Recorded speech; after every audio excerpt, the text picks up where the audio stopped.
অসম নদীমাতৃক দেশ। ইয়াৰ প্ৰধান দুখন নৈ ব্ৰহ্মপুত্ৰ আৰু বৰাক। ইয়াৰ উপৰিও এই নৈ দুখনৰ কেইবাখনো উপনৈ আছে।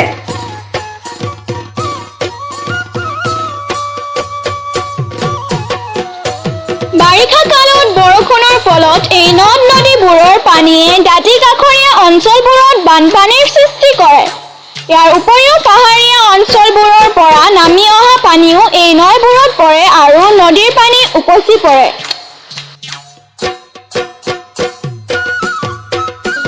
পানী বাঢ়িলে নদীৰ কোবাল সোঁতে পাৰত থকা মথাউৰিবোৰ ভাঙি পেলায়। বিভিন্ন ঠাইত গৰাখহনীয়া হয়। ইয়াৰ ফলত বিস্তৃত অঞ্চল পানীত বুৰ যায়। প্ৰতি বছৰে অহা প্ৰলয়ংকাৰী বানে অসমৰ অশেষ ক্ষতি সাধন কৰিছে আৰু এই ৰাজ্যৰ জনজীৱনত এক প্ৰধান সমস্যা ৰূপে থিয় দিছে।